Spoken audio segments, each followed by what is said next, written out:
al podcast de Urbanitae, donde escucharás las noticias más relevantes del sector inmobiliario, toda la información sobre nuestros proyectos y las claves para invertir con seguridad.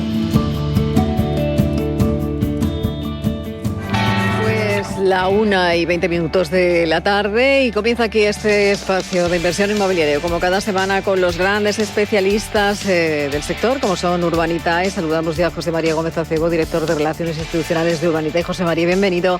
Buenas tardes. Buenas tardes. ¿Cómo estamos? ¿Bien? Muy bien, muy bien. Un poquito de frío, ¿verdad, hoy, no? Sí, no toca toda. Ya, a ver si ya para. Nos habíamos acostumbrado ya, ¿no?, a tener esos días un poquito más de primavera y vuelve otra vez de repente el invierno, pero bueno, volverá a salir el sol, eso seguro. Y sale el sol, para algunos de los proyectos también que vamos a ver luz esta semana. Vamos a hablar del residencial Alameda, su proyecto que sale el próximo viernes 13 a las 12 horas. Proyecto de préstamo muy especial. Cuéntanos por qué. Sí, primero es un préstamo participativo, que es el primero de los primeros que hacemos. Y es un préstamo en el que damos un 10% de interés con un 60% del beneficio por encima de un determinado precio de venta. Por explicar un poco el proyecto, el contexto, este es un proyecto en el cual se adquiere una residencia de ancianos que ya está operativa en Torres de la Alameda, que es un municipio que está en el corredor de Henares, en la Comunidad de Madrid, que está explotada a la antigua, es decir, y entonces lo que viene es una cadena de gestión de residencias con un parque que es, yo creo que es el tercer parque por número de camas a nivel nacional, y que lo que va a hacer es poner un poco de orden y con ella se firma un contrato de arrendamiento a 15 años. Con este tipo de contratos de arrendamiento de alquiler fijo es fácil encontrar después un inversor más patrimonial que adquiera el activo y se quede recibiendo las rentas periódicas que va a generar eso. Y esa es un poco la apuesta, es decir, compramos, se introduce el nuevo modelo de gestión, se introduce un nuevo contrato de gestión y se busca un inversor patrimonial que adquiera el edificio aprovechando que existe una renta garantizada durante un periodo suficientemente largo. Es un proyecto, decíamos, 2.200.000. Decíamos que esa concesión de ese préstamo participativo es que se financia, aparte de la compra, también los costes de adquisición precisamente de esa residencia, ¿no? Correcto. Esto es, el dinero va dirigido expresamente a eso, a comprar la residencia y los primeros gastos de adquisición, y después en su momento pues la transacción se termina cuando se produzca la venta del activo a este inversor patrimonial. Y ahí hay una incertidumbre de plazos. Nosotros estamos calculando entre 18 y 24 meses. Esto va a generar un retorno preferente del 10% porque es un préstamo participativo, y después, insisto, si luego se vende más caro y los objetivos que hemos puesto, yo creo que son bastante conservadores, podremos además tener unos puntos de rentabilidad adicional. ¿Qué significado tiene para vosotros estos proyectos ya de senior living, de los que estamos hablando también en los últimos meses, en este momento? Pues nos ayuda a diversificar un poco el tema del residencial, que a veces está más complicado porque es complicado encontrar buenos suelos y es complicado construir a los precios que el mercado exige para que haya una demanda solvente. Y luego, como ya tenemos esa suficiente capacidad de inversora, pues ya nos estamos atreviendo con otra clase de activos en el segmentos no puramente de edificación, pero que también resuelven problemas de residencial. O sea, estamos hablando de senior living, pero también hablamos de flex living, de alquiler turístico, de residencias de estudiantes, etcétera, ¿no?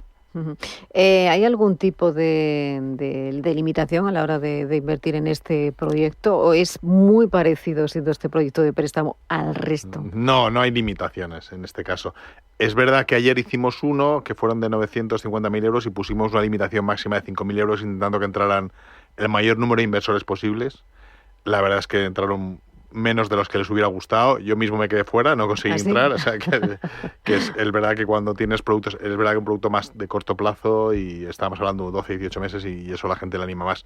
Pero no, en este caso no vamos a poner limitación, así que desde la cantidad que cada uno quiera puede participar. O sea, esto empieza el viernes, el día 13 a las 12 de la mañana. Ahora sigue abierto un proyecto del que hablamos ya la semana pasada. Queda muy poquito para poder ser financiado. Hablamos de ese residencial de Contrueces en Gijón, en Asturias.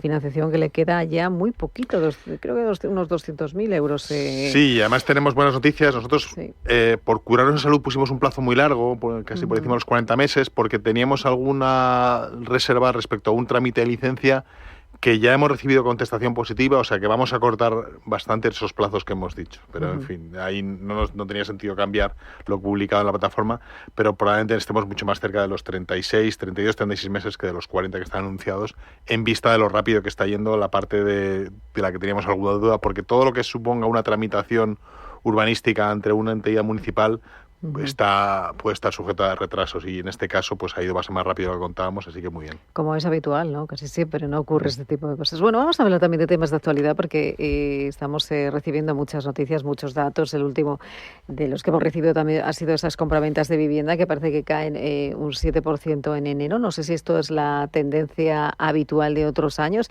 ¿Qué significa o qué anticipa este dato? ¿Qué anticipa esta moderación de los precios? Bueno, en primer lugar, un dato de un mes no debería hacernos hablar todavía de tendencias. Hay que esperar un poco, ver cómo evoluciona. Puede haber factores coyunturales o simplemente estadísticos que lo justifiquen. En todo caso, siempre es verdad que el mes de diciembre, con el cierre de año, suele ser un mes más activo, hay más transacciones, siempre pasa lo mismo, y enero suele empezar un poco más flojo, entre que empiezan las fiestas y la gente se pone en marcha y luego la gente planifica su año de una forma distinta. Entonces, que la cifra es inferior y tiene alguna indicación, indica efectivamente que el mercado ya está bastante tensionado a nivel de precios y no hay menos transacciones, pero si miras los números de hipotecas que están detrás de las cifras de transacciones, han subido, con lo cual es probable que ha habido más comprador finalista y menos inversor en estas últimas transacciones de enero.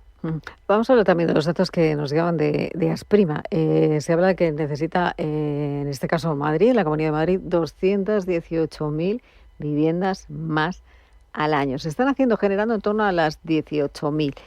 Esta tendencia no es la tendencia adecuada. La evolución está muy por detrás. ¿Esto puede empeorar si seguimos a este ritmo en los próximos años? ¿Qué es lo que puede ocurrir? Pues la verdad es que la aritmética nos dice que no es la mejor solución. O sea, si estás creando tantos hogares y no construyes vivienda para acogerlos, evidentemente estás generando un problema, una bola cada vez más gorda.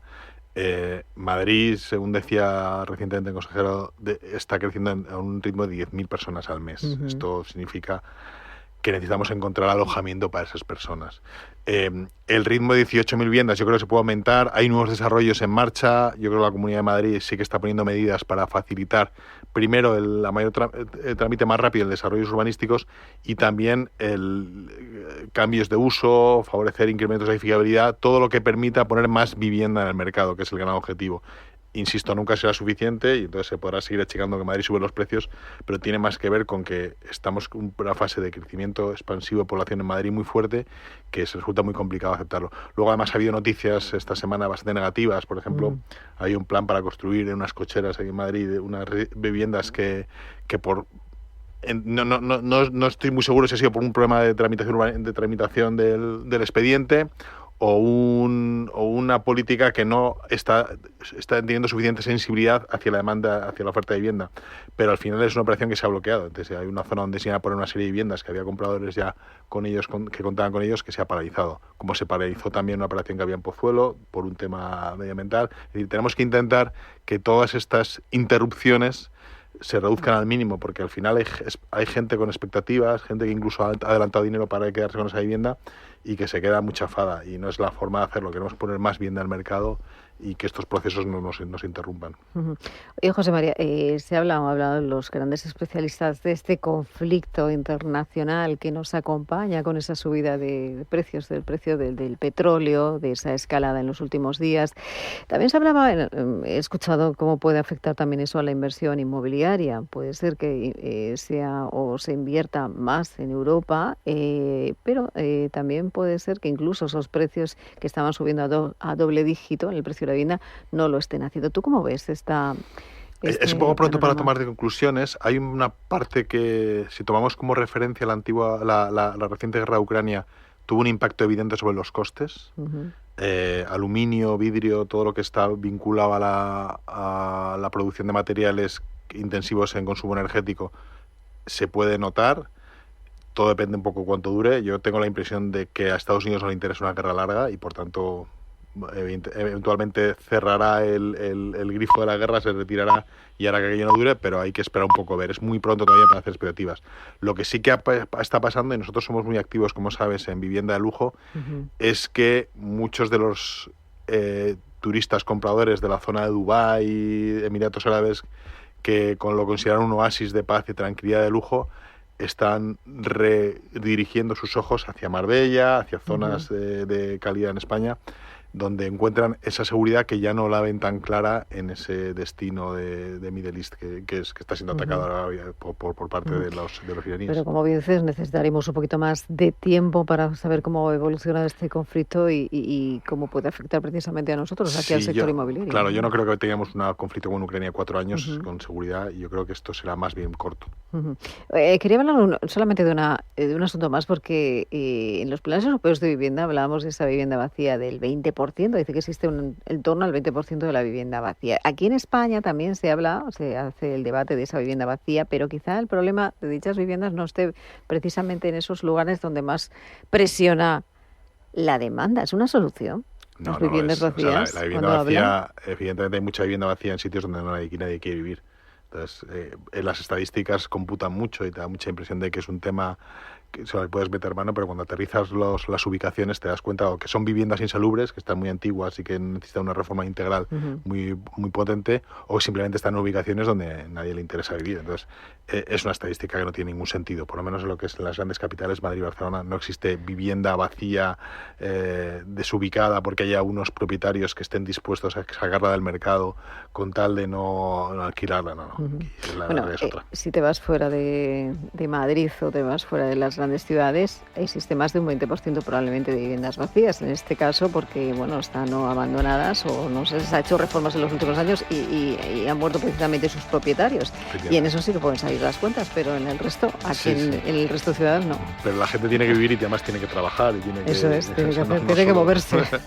No solo se trata de tener un nido donde estar y dormir, también un sitio donde puedas desarrollar tu vida profesional. Bueno, José María, previsto proyecto viernes 13 a las 12 de la mañana, que estén muy pendientes de ese residencial. Torres de la Alameda, préstamo al 10%, préstamo con un posible exceso porque es un participativo que te permite compartir beneficios también. Pues oportunidad para invertir. Muy Gracias. Bien. Gracias a vosotros. Abrazo. Gracias.